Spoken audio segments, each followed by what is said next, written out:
Hi everyone, I'm playing a bit of catch up on blogs and videos. I take lots of photographs, but I just want to explain this in a video as to what's happened in the last 18 months to 2 years, moving my model railway from the garage, which was on a decent sized 8 by I think 6 foot layout, up into my loft, which has been totally transformed, as you will see from one of my other videos and the pictures. Just to explain what I did first, when you'll see the pictures in the other video, you'll see how it's just basic the loft was. Fortunately, it had been the flooring had been put down in up here, so that wasn't a thing to have to deal with, but it was heavily insulated with rock wool and all that kind of stuff, and there were no windows up here, and it's quite a horrible place actually to be. Very poor lighting as well.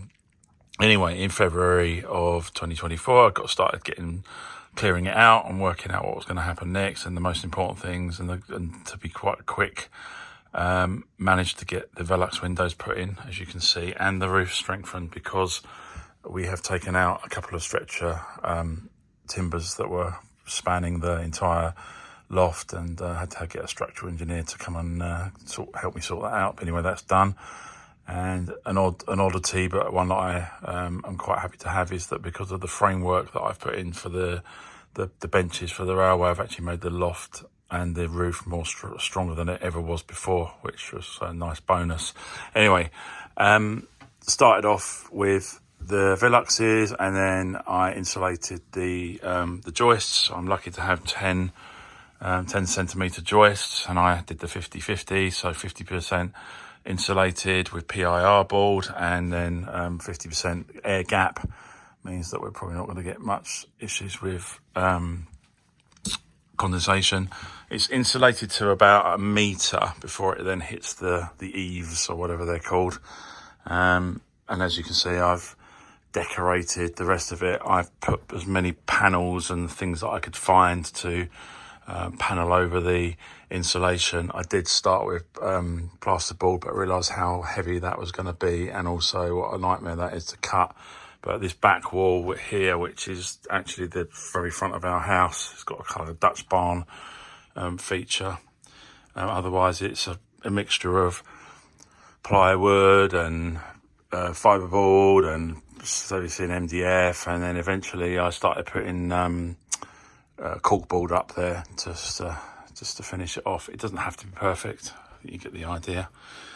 And then the framework for the tracks, as I say, you can probably put a car engine on there. Not that you'd want to do that, but it's strong enough to handle the weight of a model railway.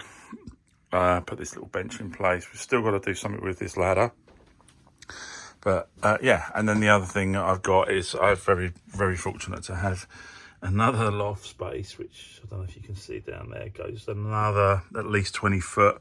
That could be a branch line one day. Over there is where the cold water tank is.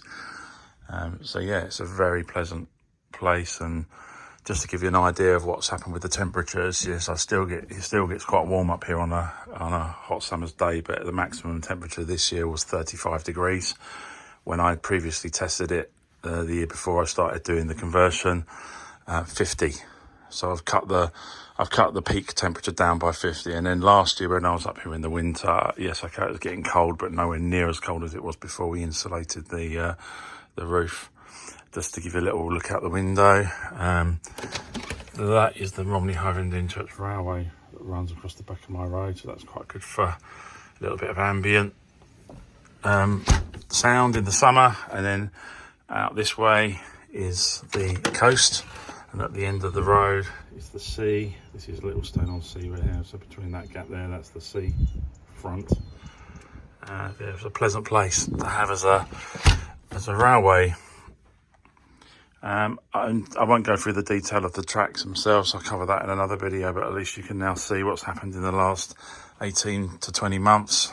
I'm pretty pleased with it. Oh yes, Litrix, the lighting and the plug sockets underneath the benches, that was done as well. And yeah, that's it.